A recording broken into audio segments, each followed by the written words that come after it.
사도신경 하시면서 우리의 신앙을 고백하겠습니다. 전능하사 천지를 만드신 하나님 아버지를 내가 믿사오며 그 외아들 우리 주 예수 그리스도를 믿사오니 이는 성령으로 잉태하사 동정녀 마리아에게 나시고 본디오 빌라도에게 고난을 받으사 십자가에 못 박혀 죽으시고 장사한 지 사흘 만에 죽은 자 가운데서 다시 살아나시며 하늘에 오르사 전능하신 하나님 우편에 앉아 계시다가 저리로서 산 자와 죽은 자를 심판하러 오시리라.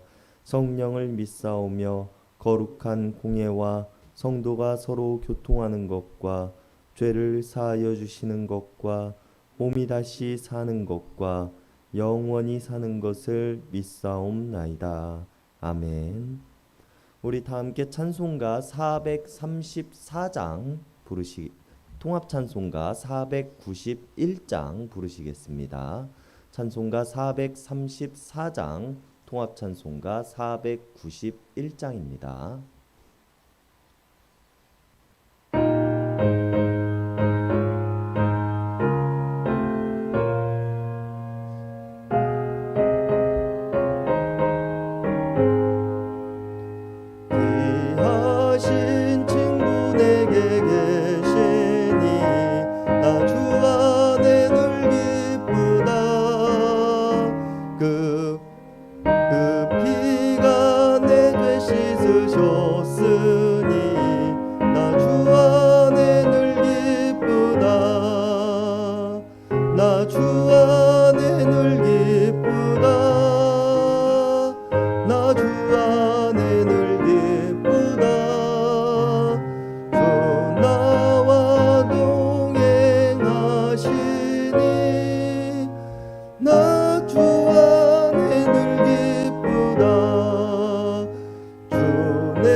그 생명 버려 나를 구하니 나 주 안에 늘 기쁘다. 나 주 안에 늘 기쁘다. 나 주 안에 늘 기쁘다. 주 나와 늘 동행하시니 나 주 안에 늘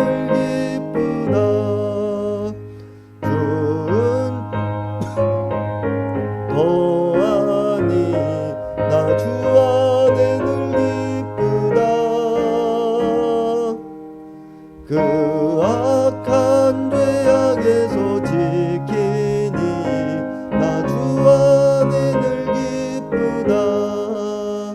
나 주 안에 늘 기쁘다. 나 주 안에 늘 기쁘다. 주 나와 늘 동행하시니 나 주 안에 늘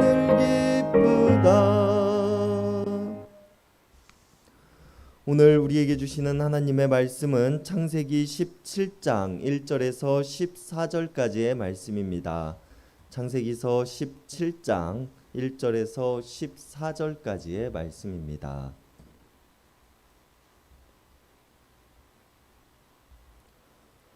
우리 한 절씩 교독하시겠습니다.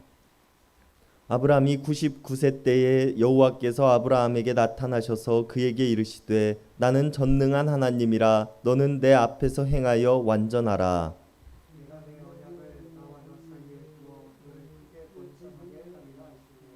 아브라함이 엎드렸더니 하나님이 또 그에게 말씀하여 이르시되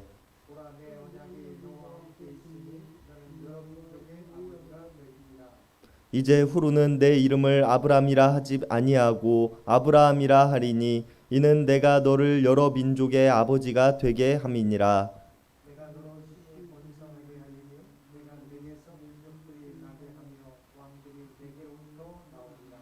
내가 내 언약을 나와 너 및 내 대대 후손 사이에 세워서 영원한 언약을 삼고 너와 내 후손의 하나님이 되리라.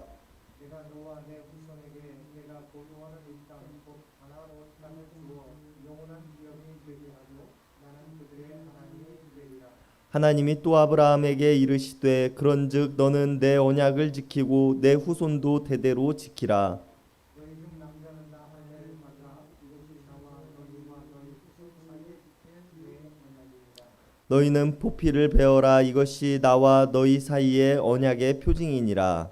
너희 대대로 모든 남자는 집에서 남자나 또는 너희 자손이 아니라 이방 사람에게서 돈으로 산자를 만나고 난집 하늘만의 할례를 받을 것이다. 너희 집에서 난 자든지 너희 돈으로 산 자든지 할례를 받아야 하리니 이에 내 언약이 너희 살에 있어 영원한 언약이 되려니와 할례를 받지 아니한 남자 곧 그 포피를 베지 아니한 자는 백성 중에서 끊어지리니 그가 내 언약을 배반하였음이니라. 아멘.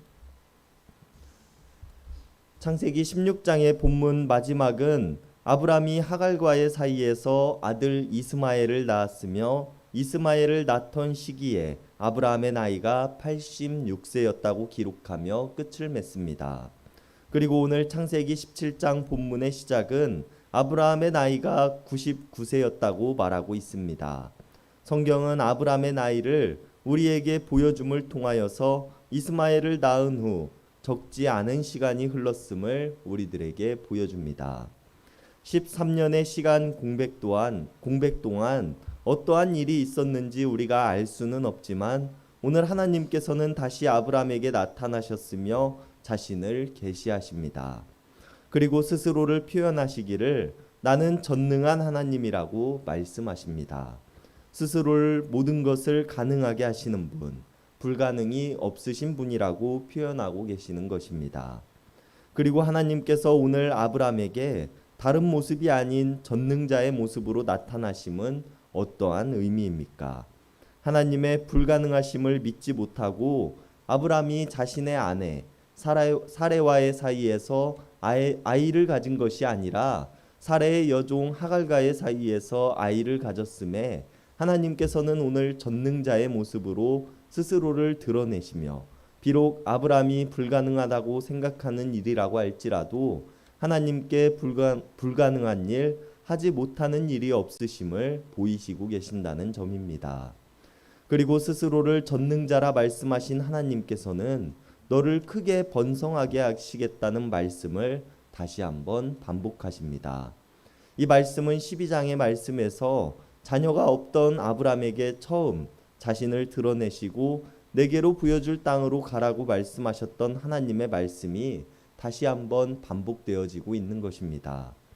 그리고 이 말씀을 하나님께서 아브라함에게 왜 다시 반복하고 계신가에 대해서 우리는 생각을 해보아야 합니다.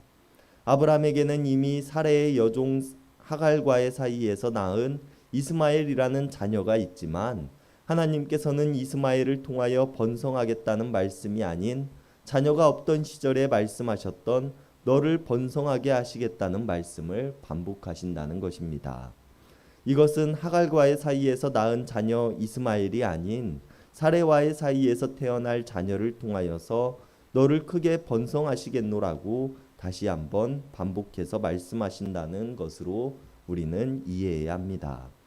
이전 12장의 말씀에서도 하나님께서는 아브람과 사레를 통해서 너를 번성하시겠다고 말씀하신 것이며 오늘 아브람과 사레를 통해서 너를 번성하게 하시겠다고 말씀하고 계신다는 것입니다.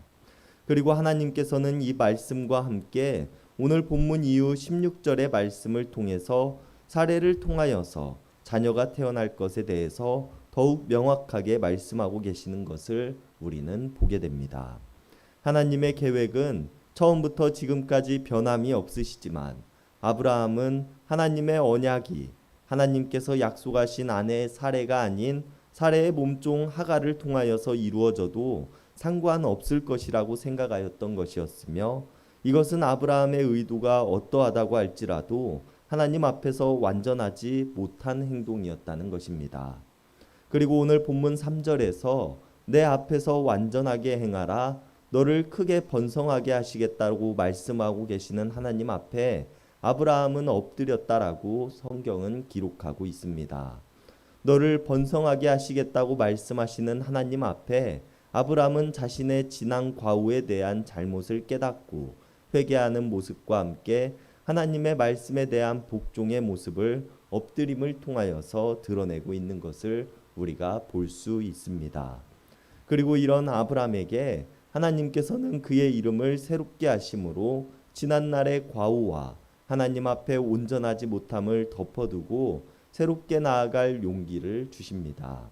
아브라함의 이름을 아브라함으로 바꾸라고 하시는데, 아브라함이라는 이름의 뜻은 여러 민족의 아버지라는 뜻을 가지고 있는 이름이며, 이 이름을 통하여 많은 민족들이 나오게 될 것이며 많은 왕들이 나올 것이라고 말씀하십니다.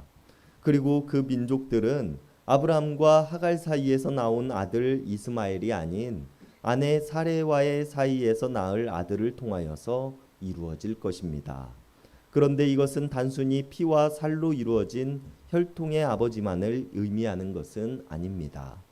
오늘 본문 10절에서 하나님께서는 아브라함에게 언약의 징표로 아브라함의 자손들 중 남자라면 모두 할례를 받아야 한다고 말씀하십니다. 이것이 아브라함을 포함한 모든 그의 후손들 모두와 지켜야 할 언약이라고 말씀하십니다. 그런데 13절에서는 이 할례를 받아야 하는 사람이 아브라함의 피와 살을 통해 나온 혈육만이 아니라고 말씀하십니다. 너희 집에서 난 자든지 너희 돈으로 산 자든지 너의 집에 거주한다면 모두가 할례를 받아야 한다고 말씀하고 계시는 것입니다. 할례의 의미가 무엇입니까? 13절 후반절에서 하나님께서는 할례가 내 언약을 너희 살에 새김으로 영원한 언약이 되게 할 것이라고 말씀하십니다. 할례를 통하여 하나님의 언약 백성임을 드러내는 것이며, 할례를 통하여 하나님 앞에 엎드린 아브라함의 마음으로 살아가겠노라고 고백하고 있는 것입니다. 그런데 하나님께서는 단순히 아브라함의 후손뿐만 아니라 이방인이라고 할지라도 너의 집에 거하는 자라면 할례를 받아야 한다고 말씀하고 계시는 것입니다. 10절에서는 하나님께서 아브라함의 후손이 받아야 하는 것이 할례라고 말씀하시지만 12절과 13절에서는 이방인이라고 할지라도 아브라함의 집에 거하는 자는 모두 할례를 받아야 한다고 하시는 말씀은 그들 또한 할례를 받고 아브라함의 집에 거한다면 그들이 하나님과 아브라함 사이에 맺은 언약의 증거가 되는 것이며 아브라함의 후손이 될 것임을 우리들에게 보여주고 있는 것입니다. 이것은 피와 살로 이루어진 아브라함의 혈육만이 하나님의 언약 백성의 조건을 가지는 것이 아니라 아브라함의 집에 거하고자 하는 사람, 아브라함과 같이 하나님 앞에서 엎드리고자 하는 사람이라면 누구라도 하나님의 언약 백성이 될 수 있다고 말씀하고 계신다는 것을 우리는 기억해야 합니다. 그러나 반대로 14절에서 말하고 있듯이 할례를 받지 않는 사람이라면